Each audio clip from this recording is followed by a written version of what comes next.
Hi all, welcome back to Chunnu Cherry official. ఈరోజు recipe అయితే keema curry ఎలా ప్రిపేర్ చేసుకోవాలో చూపిస్తాను. సింపుల్ అండ్ టేస్టీగా క్విక్గా అయితే రెడీ చేసేసుకోండి ఫ్రెండ్స్.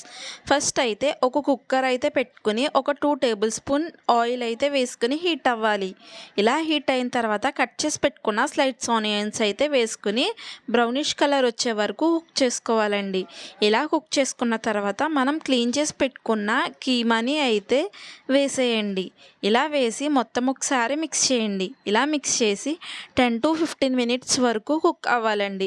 ఇలా కుక్ అయిన తర్వాత కొంచెం అల్లం వెల్లుల్లి పేస్ట్, అలానే కొంచెం సాల్ట్, కారం, పసుపు, గరం మసాలా వేసి మొత్తం ఒకసారి మిక్స్ చేయండి. ఒక గ్లాస్ ఆఫ్ వాటర్ వేసి మొత్తం ఒకసారి మిక్స్ చేసి విజిల్ అయితే పెట్టండి ఫ్రెండ్స్.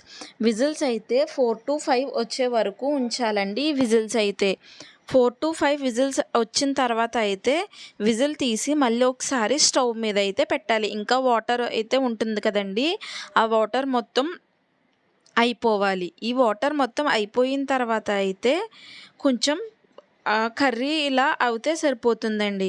ఈ పొటాటోస్ ఎందుకైతే వేసానంటేనండి, ఎవరికైనా ఈ కర్రీ ఇష్టం లేకపోతే గిని పొటాటో అయితే వేసుకుని తినేయొచ్చు కదా అని అయితే వేసాను. ఇదొక టిప్ అండి.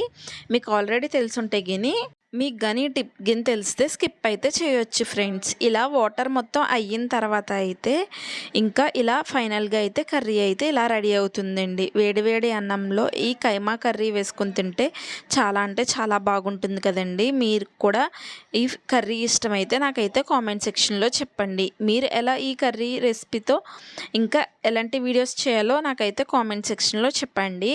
మొన్న అయితే మటన్ చింత చిగురు కర్రీ అయితే అప్లోడ్ చేశాను కదండి. లింక్ అయితే కింద ట్యాగ్ చేస్తాను, అది కూడా ఒకసారి చెక్ చేయండి ఫ్రెండ్స్. సబ్స్క్రైబ్ చేయడం మాత్రం మర్చిపోకండి. Bye friends.